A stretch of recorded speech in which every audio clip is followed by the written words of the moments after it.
Following police procedure or committing a crime, authorities in Louisiana are considering charges against a white officer in the death of a black suspect. CNN's Drew Griffin reports.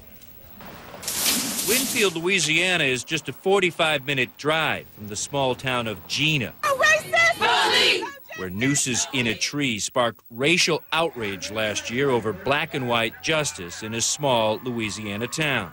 Now Winfield could be a new racial flashpoint.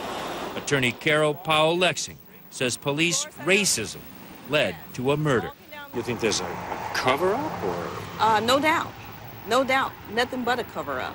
6 months ago, a 21-year-old black man named Baron Pikes, a cousin of one of the Gina Six, Michael Bell, died in police custody at the Winfield Police Department. How it happened has officially remained a secret until now. Coroner Ralph Williams has just released his findings. A white officer armed with a taser, he says, violated every Winfield police procedure on taser use, ultimately killing a black man in handcuffs. What is a man down on the ground, handcuffed behind his back, getting repeatedly shocked? Well, it's a homicide. For months, police have said Pikes may have been on drugs, may have fought with police, may have somehow caused his own death. The coroner says none of it is true. He wasn't on PCP? No, he was not. He had no crack in his system? No, he did not. He was a healthy man?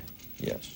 He weighed 247 pounds, and according to the coroner, he was having trouble following police orders to get up.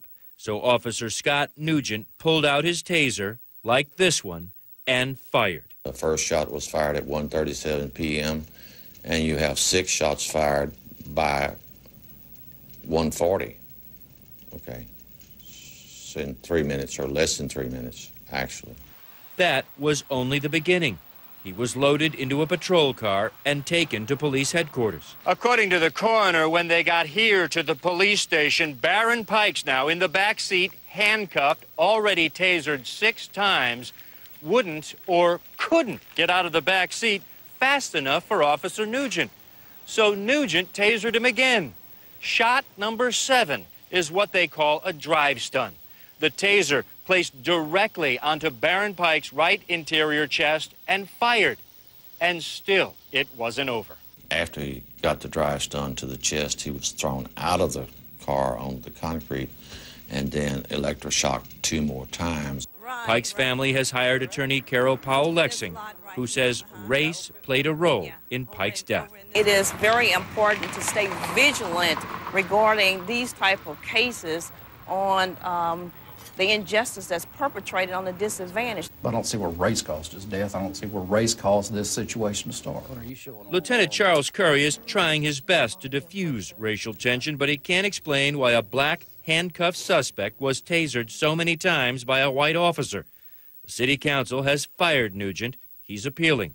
His attorney tells CNN the officer followed procedure. He tried to entangle his arms after he was handcuffed, tried to pull him to the ground, repeatedly fell to the ground.